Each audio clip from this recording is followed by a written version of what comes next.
S, ಈ ರೀತಿ ಒಂದು ಕಡೆ ಬಿಜೆಪಿ ಆಕ್ರೋಶವನ್ನ ಹೊರಹಾಕ್ತಾ ಇದೆ. ಇತ್ತ TV9 ರಸ್ತೆ ಗುಂಡಿಗಳ ವಿರುದ್ಧ ನಿರಂತರವಾಗಿ ಅಭಿಯಾನವನ್ನ ನಡೆಸ್ತಾ ಇರುವಂತದ್ದು. ಏನ್ ರೋಡ್ ಗುರು ಈ ಅಭಿಯಾನದ ಮೂಲಕ ವರದಿಯನ್ನ ಮಾಡಿ ಸರ್ಕಾರದ ಕಣ್ತರಿಸುವಂತಹ ಪ್ರಯತ್ನ ಆಗ್ತಾ ಇದೆ. ಸರ್ಕಾರದ ಮಟ್ಟದಲ್ಲೂ ಕೂಡ TV9 ನಡೆಸ್ತಾ ಇರುವಂತಹ ಈ ಅಭಿಯಾನ ಸದ್ದು ಮಾಡ್ತಾ ಇದೆ. TV9 ನ ಅಭಿಯಾನದ ಬೆನ್ನಲ್ಲೇ ರಾತ್ರೋರಾತ್ರಿ ಡಾಂಬರೀಕರಣ ಕೂಡ ಆಗಿದೆ. ಬರೀ ಪ್ಯಾಚ್ ವರ್ಕ್ ಗಳನ್ನ ಮಾಡ್ತಾ ಇದ್ದಂಥದ್ದು ಇಷ್ಟರವರೆಗೆ. ಆದ್ರೆ ಈಗ TV9 ನಿರಂತರವಾಗಿ ಅಭಿಯಾನ ನಡೆಸ್ತಾ ಇದ್ದಂತೆ ಏನ್ ರೋಡ್ ಗುರು ಅಭಿಯಾನ ಸರ್ಕಾರದ ಮಟ್ಟದವರೆಗೂ ಕೂಡ ತಲುಪಿದೆ. ಎಚ್ಚೆತ್ತುಕೊಂಡಂತಹ ಸರ್ಕಾರ ಈಗ ಡಾಂಬರೀಕರಣಕ್ಕೆ ಮುಂದಾಗಿದೆ. ಇಷ್ಟು ದಿನ ವರ್ಷ ಆದರೂ ಕೂಡ ಡಾಂಬರ್ ಕಾಣದಂತಹ ರಸ್ತೆಗಳು ಕೊನೆಗೂ ಡಾಂಬರೀಕರಣ ಆಗ್ತಾ ಇದೆ. ಏನ್ ರೋಡ್ ಗುರು ಅಭಿಯಾನದ ಮೂಲಕ ಬೆಂಗಳೂರಿನ ರಸ್ತೆಗಳ ಚಿತ್ರಣವನ್ನು ತೆರೆದಿಡುವಂತಹ ಪ್ರಯತ್ನಕ್ಕೆ TV9 ಮುಂದಾಯಿತು. ಅದಕ್ಕೆ ಕೊನೆಗೂ ಸ್ಪಂದನೆ ಸಿಕ್ಕಿದೆ.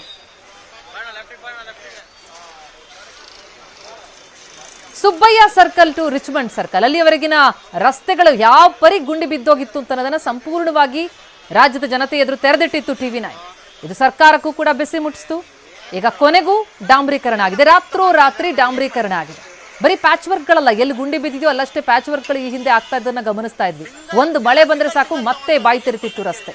ಆದರೆ ಈ ಬಾರಿ TV9 ವರದಿಯ ಬಿಗ್ ಇಂಪ್ಯಾಕ್ಟ್ ಆಗಿದೆ. ಡಾಂಬರೀಕರಣ ಮಾಡಲಾಗಿದೆ. ಎರಡು ದೃಶ್ಯಗಳನ್ನ ನೋಡ್ತಾ ಇದೀವಿ. ಒಂದು ಕಡೆ TV9 ನಿರಂತರ ಅಭಿಯಾನದ ಬಿಗ್ ಇಂಪ್ಯಾಕ್ಟ್, ರಾತ್ರೋರಾತ್ರಿ ಡಾಂಬರೀಕರಣ ಆಗಿದೆ. ಗುಂಡಿಗಳು ಸರಿ ಹೋಗಿದೆ. ಈಗ ಸರಾಗವಾಗಿ ಜನ ಹೋಗೋದಕ್ಕೆ ಸಾಧ್ಯ ಆಗ್ತಾ ಇದೆ. ಮತ್ತೊಂದೆಡೆ ವಿಪಕ್ಷಗಳು ಕೂಡ ಎಚ್ಚೆತ್ತುಕೊಂಡು ಸರ್ಕಾರಕ್ಕೆ ಬಿಸಿ ಮುಟ್ಟಿಸೋ ಪ್ರಯತ್ನವಾಗಿ ರಾಜ್ಯಾದ್ಯಂತ ಧರಣಿಗೆ ಮುಂದಾಗಿದೆ. ಪ್ರತಿಭಟನೆ ನಡೆಸ್ತಾ ಇದೆ. ಗುಂಡಿ ಮುಚ್ಚಿ ಪ್ರತಿಭಟಿಸ್ತಾ ಇದ್ದಾರೆ ಬಿಜೆಪಿ ನಾಯಕರು. ಸುಬ್ಬಯ್ಯ ಸರ್ಕಲ್ ಟು ರಿಚ್ಮಂಡ್ ರಸ್ತೆಗೆ ರಾತ್ರೋರಾತ್ರಿ ಟಾರ್ ಆಗಿರೋದನ್ನ ಗಮನಿಸ್ತಾ ಇದೀವಿ. ಇದು TV9 ವರದಿಯ ಬಿಗ್ ಇಂಪ್ಯಾಕ್ಟ್. ಆಟೋಗಳು ಟೂ ವೀಲರ್ ಇದ್ದಂಗೆ ರಸ್ತೆ ಒಳಗಡೆ ಗುಂಡಿ ಇದೆಯಲ್ಲ, ಗುಂಡಿ ಒಳಗಡೆ ರಸ್ತೆ ಆಗ್ಬಿಟ್ಟಿದೆ ಈಗ. ಸರ್, ಇದು ರಸ್ತೆ ಒಳಗೆ ಗುಂಡಿ ಇಲ್ಲ, ಗುಂಡಿ ಒಳಗೆ ರಸ್ತೆ ಇದೆ. ಇದು ಆಟೋ ಚಾಲಕರ ಮಾತು. ಅದೇ ರೀತಿಯಾಗಿ ನನ್ನ ಹಿಂಭಾಗಕ್ಕೆ ನೀವು ನೋಡ್ತಾ ಹೋದ್ರೆ ಬಿಜೆಪಿ ಕೂಡ ವಿನೂತನವಾಗಿ ಪ್ರತಿಭಟನೆಯನ್ನು ಕೂಡ ಮಾಡ್ತಾ ಇದೆ. ದೊಡ್ಡ ಮಟ್ಟದಲ್ಲಿ ಪ್ರತಿಭಟನೆಯನ್ನು ಕೂಡ ಮಾಡ್ಲಿಕ್ಕೆ ಮುಂದಾಗ್ತಾ ಇದೆ.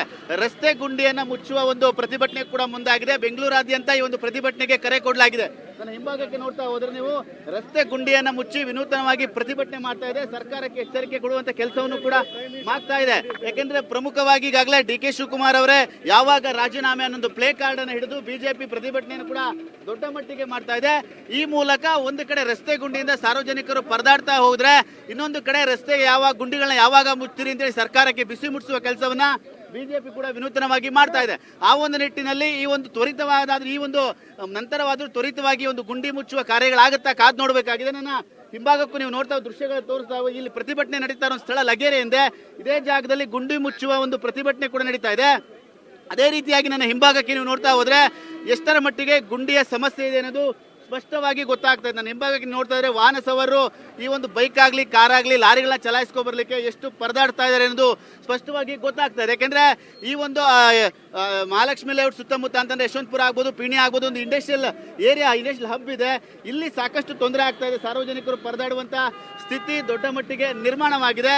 ಇದೇ ಜಾಗದಲ್ಲಿ ಬಿಜೆಪಿ ಕೂಡ ಪ್ರತಿಭಟನೆಯನ್ನು ಕೂಡ ಮಾಡ್ಲಿಕ್ಕೆ ಮುಂದಾಗ್ತಾ ಇದೆ. ಯಾಕೆಂದ್ರೆ ರಸ್ತೆ ಗುಂಡಿಯನ್ನ ಯಾವಾಗ ಮುಚ್ತೀರಿ ಅನ್ನೋ ಒಂದು ವಿನೂತನ ಪ್ರತಿಭಟನೆಗೂ ಕೂಡ ಮುಂದಾಗಿರುವಂತದ್ದು. ಒಂದು ಕಡೆ ನನ್ನ ಹಿಂಭಾಗದಲ್ಲಿ ನೋಡ್ತಾ ಹೋದ್ರೆ ನೀವು ರಸ್ತೆ ಗುಂಡಿಯಾಗಿ ಸಾರ್ವಜನಿಕರು ವಾಹನ ಸವಾರರು ಎಷ್ಟು ಪರದಾಡ್ತಾ ಇದ್ದಾರೆ ಅಂತ ಒಂದು ಕಡೆ ಸ್ಪಷ್ಟವಾಗಿ ಗೊತ್ತಾಗುತ್ತೆ. ಅದೇ ಜಾಗದಲ್ಲಿ ರಸ್ತೆ ಗುಂಡಿಯನ್ನ ಮುಚ್ಚುವ ಮೂಲಕ ಬಿಜೆಪಿ ಪ್ರತಿಭಟನೆ ಕೂಡ ಮಾಡ್ತಾ ಇದೆ. ಈಗಲೇ ಬಿಜೆಪಿ ಮುಖಂಡರಂತ ಹರೀಶ್ ಇದ್ದಾರೆ, ಬನ್ನಿ ಅವರು ನಾನು ಮಾತಾಡುತ್ತಾ ಹೋಗ್ತೀನಿ. ಸರ್, ಇವತ್ತಿನ ಪ್ರತಿಭಟನೆ ಇವತ್ತಿಗೆ ಅಷ್ಟೇ ಸೀಮಿತವಾಗುತ್ತಾ? ಇನ್ನೂ ನಿರಂತರವಾಗಿ ನಿಮ್ಮ ಪ್ರತಿಭಟನೆ ಹೇಗಿರುತ್ತೆ ಅಂತ ಹೇಳಿ? ಸರ್, ನಾವು ಮಾತೆತ್ತರೆ DK ಶಿವಕುಮಾರ್, ಸಿದ್ದರಾಮಯ್ಯ ಅವರು ಕೇಂದ್ರ ಸರ್ಕಾರಕ್ಕೆ ಲೆಕ್ಕ ಕೊಡಿ ಅಂತ ಕೇಳ್ತಾರೆ. ನಾವು ಅವ್ರಿಗೆ 1100 ಕೋಟಿ ರೂಪಾಯಿ ಗುಂಡಿ ಮುಚ್ಚಕ್ಕೆ ದುಡ್ಡು ರಿಲೀಸ್ ಮಾಡಿದ್ರಲ್ಲ, ಅದ್ರದ್ದು ಲೆಕ್ಕ ಕೊಡಿ. ನಾವು ಗುಂಡಿನೇ ಇರಲಿಲ್ಲ ಮುಚ್ಚಿ ಅಂತ ನಾವೇನು ಹೇಳ್ತಾ ಇರಲ್ಲ. ನಿಮ್ಮನ್ನ ಗೆಲ್ಸಿ 139 ಸೀಟ್ ಕೊಟ್ಟವ್ರೆ, ನಮ್ಮನ್ನ ವಿರೋಧ ಪಕ್ಷದಲ್ಲಿ ಕೂಡ್ಸವ್ರೆ. ಯಾಕಂದ್ರೆ ನೀವು ಕೆಲಸ ಚೆನ್ನಾಗಿ ಮಾಡಲಿ ಅಂತ. ನೀವು ಅದನ್ನ ಬಿಟ್ಬಿಟ್ಟು ನಮ್ಮನ್ನು ಕೂಬೇಕು ಅನ್ಸೋದು. ನೀವು ಬೆಂಗಳೂರ ಉಸ್ತುವಾರಿ ಮಂತ್ರಿ, ಅಲ್ಲೆಲ್ಲ ಡೆಲ್ಲಿಯಲ್ಲಿ ಗುಂಡಿ ಬಿದ್ದೈತೆ, ಪ್ರೈಮ್ ಮಿನಿಸ್ಟರ್ ಮನೆ ಮುಂದೆ ಗುಂಡಿ ಬಿದ್ದೈತಲ್ಲ. ಇಲ್ಲಿ ಸತ್ರೆ 5 ಲಕ್ಷ ರೂಪಾಯಿ ಕೊಡ್ತೀರಿ, ಯಾರೋ ಸತ್ರೆ. ಅದ್ರ ಬದಲು ಅದೇ 5 ಲಕ್ಷ ರೂಪಾಯಿ ಗುಂಡಿ ಮುಚ್ಚಕ್ಕೆ ಕೊಡಿ. ಕನಿಷ್ಠ ಆ ಕುಟುಂಬ ಖುಷಿಯಾಗಿರ್ತೈತೆ, ಬೆಂಗಳೂರು ಸುರಕ್ಷಿತವಾಗಿರ್ತೈತೆ. ಇದು ಬೆಂಗಳೂರಿಗೆ 7ನೇ ಗ್ಯಾರಂಟಿ, ಗುಂಡಿ ಗ್ಯಾರಂಟಿ. ಇವತ್ತಿಗಷ್ಟೇ ಸೀಮಿತವಾಗಿರುತ್ತಾ ಪ್ರತಿಭಟನೆ, ಇಲ್ಲ ಸರ್ಕಾರ ಸಂಪೂರ್ಣವಾಗಿ ಗುಂಡಿ ಮುಚ್ಚುವವರೆಗಿರುತ್ತಾ? ಇದು ಇವತ್ತು ಸಾಂಕೇತಿಕವಾಗಿ 28 ಕ್ಷೇತ್ರದಲ್ಲೂ ಇವತ್ತು ನಾವು ಮಾಡಿದ್ದೀವಿ. ಮುಂದಿನ ದಿನಗಳಲ್ಲಿ ಇದು ಉಗ್ರವಾದ ಹೋರಾಟ ಮಾಡ್ತೀವಿ. ನಾವು ಇಡೀ ಬೆಂಗಳೂರಲ್ಲಿ ಎಲ್ಲೆಲ್ಲಿ ಗುಂಡಿ ಮುದ್ದಿದೆ ನಾವು ತೋರಿಸ್ತೀವಿ. ಈಗಾಗಲೇ ನನ್ನ ಹಿಂಭಾಗಕ್ಕೆ ನೀವು ನೋಡ್ತಾ ಹೋದ್ರೆ ರಸ್ತೆ ಗುಂಡಿ ಎಷ್ಟರ ಮಟ್ಟಿಗೆ ಸಮಸ್ಯೆ ಇದೆ ಅಂತ ನೀವು ದೃಶ್ಯದಲ್ಲಿ ತೋರಿಸ್ತಾ ಹೋಗ್ತೀನಿ. ಆಂಬ್ಯುಲೆನ್ಸ್ ಕೂಡ ರಸ್ತೆಯಲ್ಲಿ ಸಿಕ್ಕಾಕೊಂಡು ಪರದಾಡುವಂತ ಸ್ಥಿತಿ ನಿರ್ಮಾಣವಾಗಿದೆ. ಯಾಕೆಂದ್ರೆ ಈ ರೀತಿಯಲ್ಲಿ ರಸ್ತೆಯಲ್ಲಿ ವಾಹನ ಸವಾರರು ಒಂದು ವಾಹನ ಚಲಾಯಿಸ್ಲಿಕ್ಕೂ ಆಗ್ತಾ ಇಲ್ಲ, ಅದರ ನಡುವೆ ಆಂಬ್ಯುಲೆನ್ಸ್ಗಳು ಪರದಾಡುವಂತ ಸ್ಥಿತಿ ಕೂಡ ದೊಡ್ಡ ಮಟ್ಟಿಗೆ ನಿರ್ಮಾಣವಾಗಿದೆ. ಇದೇ ರೀತಿಯಾಗಿ ಬೆಂಗಳೂರಿನ ಹಲವೆಡೆ ಈ ಒಂದು ಸಮಸ್ಯೆ ಇದೆ. ಈ ಒಂದು ಸಮಸ್ಯೆಯನ್ನ ನಿರಂತರವಾಗಿ ಸರ್ಕಾರಕ್ಕೆ ತಿಳಿಸುವಂತ ಕೆಲಸವನ್ನು ಕೂಡ ಎಚ್ಚರಿಸುವಂತ ಕೆಲಸವನ್ನು ಕೂಡ TV9 ನಿರಂತರವಾಗಿ ಮಾಡ್ತಾ ಇದೆ. ಆದ್ರೂ ಕೂಡ ತ್ವರಿತವಾಗಿ ಗುಂಡಿ ಮುಚ್ಚುವ ಪ್ರಕ್ರಿಯೆ ಆಗ್ತಾ ಇಲ್ಲ ಅಂತೇಳಿ ಸಾಕಷ್ಟು ಆಕ್ರೋಶ ಕೂಡ ವ್ಯಕ್ತವಾಗ್ತಿದೆ. ಈ ಒಂದು ರಸ್ತೆಯಲ್ಲಿ ವಾಹನ ಸವಾರರು ಓಡಾಟವನ್ನು ನಡೆಸಲಿಕ್ಕೆ ಸಾಕಷ್ಟು ತೊಂದರೆ ಆಗುತ್ತೆ. ಅದರ ನಡುವೆ ಆಂಬ್ಯುಲೆನ್ಸ್ಗಳು ನೋಡಿ, ಗುಂಡಿಯಲ್ಲಿ ನಾನು ದೃಶ್ಯದಲ್ಲಿ ತೋರಿಸ್ತಾ ಹೋಗ್ತೀನಿ, ಆಂಬ್ಯುಲೆನ್ಸ್ಗಳು ಗುಂಡಿಯಲ್ಲಿ ಸಿಲ್ಕೊಂಡು ಎಷ್ಟರ ಮಟ್ಟಿಗೆ ಪರದಾಡ್ತಾ ಇದೆ ಅನ್ನೋದು ಸ್ಪಷ್ಟವಾಗಿ ಗೊತ್ತಾಗುತ್ತೆ. ಯಾಕಂದ್ರೆ ಪೇಷಂಟ್ಗಳು ಇರ್ತಾರೆ, ಅವ್ರಿಗೆ ಯಾವ ಮಟ್ಟಿಗೆ ತೊಂದರೆ ಆಗುತ್ತೆ ಅನ್ನೋದು ಸ್ಪಷ್ಟವಾಗಿ ಈ ದೃಶ್ಯದಲ್ಲೇ ಗೊತ್ತಾಗ್ತಾ ಇದೆ. ಇದೇ ಒಂದು ಸ್ಥಳದಲ್ಲಿ ಬಿಜೆಪಿ ಕೂಡ ಪ್ರತಿಭಟನೆಯನ್ನ ಮಾಡ್ತಾ ಇದೆ. ಆ ಒಂದು ಹಿನ್ನೆಲೆ ಎರಡೂ ದೃಶ್ಯಗಳನ್ನ ನಾನು ತೋರಿಸುವಂತ ಪ್ರಯತ್ನವನ್ನು ಕೂಡ ಮಾಡ್ತಾ ಇದ್ದೀನಿ. ಒಂದು ಕಡೆ ಬಿಜೆಪಿ ಪ್ರತಿಭಟನೆಯನ್ನ ಮಾಡ್ತಾ ಇದೆ ರಸ್ತೆ ಗುಂಡಿಯನ್ನ ಮುಚ್ಚಿ, ಮತ್ತೆ ಇನ್ನೊಂದು ಕಡೆ ಈ ಒಂದು ರಸ್ತೆ ಗುಂಡಿ ಎಷ್ಟಿದೆ ಅನ್ನೋದು ಸ್ಪಷ್ಟವಾಗಿ ನನ್ನ ಹಿಂಭಾಗಕ್ಕೆ ಗೊತ್ತಾಗ್ತದೆ. ಹಿಂಭಾಗದಲ್ಲಿ ನೋಡಿದ್ರೆ ಗೊತ್ತಾಗ್ತದೆ. ವಾಹನ ಸವಾರರು ಸಾಕಷ್ಟು ಪರದಾಡುವಂತ ಸ್ಥಿತಿ, ಮತ್ತು ಅದರಲ್ಲೂ ಕೂಡ ಜೀವವನ್ನು ಕೈಲಿ ಹಿಡ್ಕೊಂಡು, ಅದ್ರಲ್ಲಿ ಮಳೆಗೇನಾದ್ರೂ ಆದ್ರೆ ರಸ್ತೆ ಯಾವುದು ಗುಂಡಿ ಯಾವುದು ಅಂತ ಗೊತ್ತಾಗದಲ್ಲೇ ಬೈಕ್ ಸವಾರರು ಜೀವವನ್ನು ಕೈಲಿ ಹಿಡಿದುಕೊಂಡು ಓಡಾಡುವಂತ ಪರಿಸ್ಥಿತಿ ದೊಡ್ಡ ಮಟ್ಟಿಗೆ ನಿರ್ಮಾಣವಾಗಿದೆ. ಕ್ಯಾಮರಾಮನ್ ಸಯ್ಯದ್ ಜೊತೆ ಸುನಿಲ್, TV9 ಬೆಂಗಳೂರು.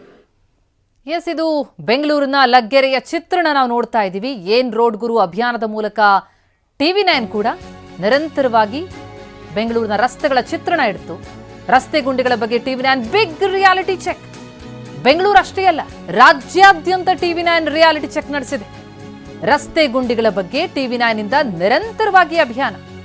ಬೆಂಗಳೂರಿನಲ್ಲೂ ನಡೆಸಿದಂತಹ ಅಭಿಯಾನದ ಬಿಗ್ ಇಂಪ್ಯಾಕ್ಟ್ ಕೂಡ ನೋಡಿದ್ವಿ. ಹಲವು ಕಡೆಗಳಲ್ಲಿ ರಸ್ತೆ ಗುಂಡಿಗಳಿಂದಾಗಿ ಏನೇನು ಸಮಸ್ಯೆ ಕಾಡ್ತಾ ಇದೆ, ಜನ ಯಾವ ರೀತಿಯಲ್ಲಿ ಪರದಾಡ್ತಾ ಇದ್ದಾರೆ ಅನ್ನೋದನ್ನ ಸಂಪೂರ್ಣ ವಿವರವನ್ನ ಸರ್ಕಾರ ಕಣ್ತೆರಿಬೇಕು ಅನ್ನೋ ನಿಟ್ಟಿನಲ್ಲಿ ನಿರಂತರವಾಗಿ ಅಭಿಯಾನವನ್ನ ನಡೆಸ್ತಾ ಬಂದಿದೆ. ಆ ಅಭಿಯಾನದ ಬಿಗ್ ಇಂಪ್ಯಾಕ್ಟ್ ಕೂಡ ಆಗಿರುವಂತದ್ದು. ಹಲವು ಕಡೆಗಳಲ್ಲಿ ಈಗಾಗಲೇ ಡಾಂಬರೀಕರಣ ಆಗಿರೋದನ್ನ ಕೂಡ ನೋಡ್ತಾ ಇದೀವಿ.